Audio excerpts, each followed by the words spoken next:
Assalamu alaikum. So today I will talk to you about istighfar and dil ki safai. You know how istighfar is connected with our heart, like how repentance purify our hearts. So you need to know about this, okay? First of all हमें ये पता होना ज़रूरी है कि इस्तिग़फ़ार क्यों इतना ज़रूरी है और इस्तिग़फ़ार से दिल की सफाई का क्या ताल्लुक है। जैसे रूह का पाक होना ज़रूरी है, इसी तरह दिल का पाक और साफ होना भी बहुत ज़रूरी है। Here I just quote हज़रत अबू हुरैरा रज़ियल्लाहु अन्हु बयान करते हैं कि रसूल सल्लल्लाहु अलैहि वसल्लम ने फरमाया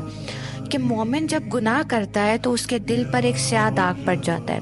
फिर अगर वो तौबा और इस्तिग़फ़ार कर लेता है तो उसका दिल साफ कर दिया जाता है, प्योरीफाई हो जाता है उसका हार्ट, अगर वो रिपेंट कर लेता है। लेकिन अगर वो गुनाह पर गुनाह किए चले जाता है तो स्याह दाग फैलता चला जाता है और एक वक्त ऐसा आता है कि सारा दिल स्याह हो जाता है। और ये है वो जंग जिसका जिक्र अल्लाह ताला ने कुरान में फरमाया,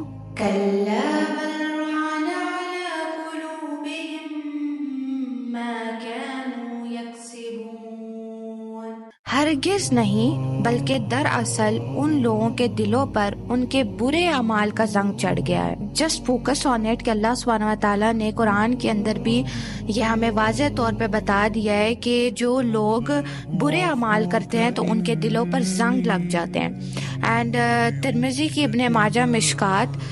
जिसमें फरमाया गया है कि गुनाह से किसी इंसान को मफर नहीं है। गुनाह हमसे हो जाता है लेकिन उसका एक गिल्ट पैदा होना और फिर उस पे रिपेंट कर देना is the most beautiful thing जो अल्लाह सुब्हानहू व तआला को पसंद है, माफ़ी और हुज़ूर सल्लल्लाहु अलैहि वसल्लम ने फरमाया है तुम सब गुनाह करते हो और तमाम बनी आदम खताकार है। अब यहाँ पर जो बात समझने वाली है वो ये है कि क्योंकि टॉपिक हमारा इस्तिग़फ़ार और दिल की सफाई है तो यू नीड टू नो कि गुनाह जो है वो दर हकीकत दिल की कमाई है। क्योंकि हम जब गुनाह करते हैं तो सबसे पहला उसका जो अफेक्ट और इम्पैक्ट पड़ता है वो हमारे दिल को पड़ता है, इसलिए इसका दाग जो है, गुनाह का जो दाग है वो हमारे दिल पे सीधा पड़ जाता है। और फिर क्या होता है कि ये तो हम सबको पता है कि जो गुनाह है वो शैतान हमारे दिमाग में ये वसवसा डालता है, या फिर हमने गुनाह कर करके अपने नफ्स को इतना एक्टिवेट कर दिया होता है अपने एनवायरनमेंट से या जो जो चीज़ से हम एक्सपोज हो रहे होते हैं, तो वो क्या होता है कि हमें शैतान वसवसे डाल रहा होता है या हमारा नफ्स हमें पुल कर रहा होता है कि हम जो है ना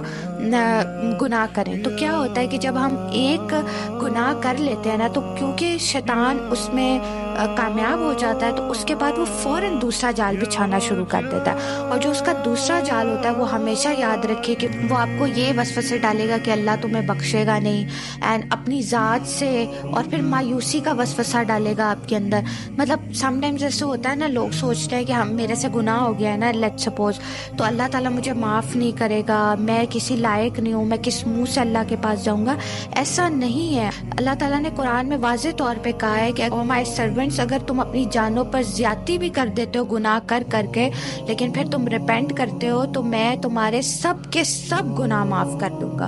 एंड कितनी खूबसूरत बात है कि गुनाह माफ़ तो होंगे और फिर वो नेकियों में भी बदल जाएंगे, लेकिन the most important thing is कि आप सच्चे दिल से माफ़ी मांगे। अब क्या होता है कि क्योंकि जब शैतान हमें ये वसवसे डाल रहा होता है या फिर हमारे दिलो दिमाग में यह मायूसी आ रही होती है, फिर क्या होता है कि हम माफ़ी नहीं मांग पा रहे होते और फिर हम अपनी नेकियां भी जो होती हैं वो तर्क करने लग जाते हैं। और फिर क्या होता है, हम गुनाहों की दलदल में फंसते चले जाते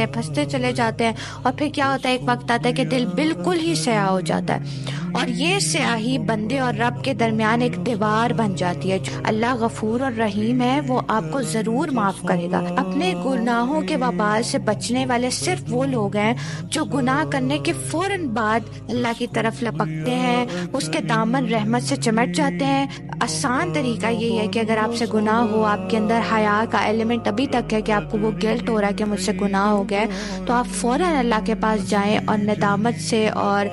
उसकी रहमत से मायूस हुए बगैर उससे माफ़ी मांगे, तो अल्लाह ताला आपकी दुआ को कबूल करेंगे और आपके गुनाहों को माफ़ कर देंगे, बल्कि माफ़ करने के साथ साथ आपकी गुनाहों को नेकियों में तब्दील कर देंगे। जस्ट नीड टू नो इस्तिग़फ़ार और दिल की सफाई कितनी ज़रूरी है कि अगर आपकी ज़िंदगी में इस्तिग़फ़ार ज़्यादा से ज़्यादा कसरत से होगी तो आपका दिल, रूह के साथ साथ आपका दिल भी पाक होता जाएगा और आप अल्लाह के करीब होते जाएंगे।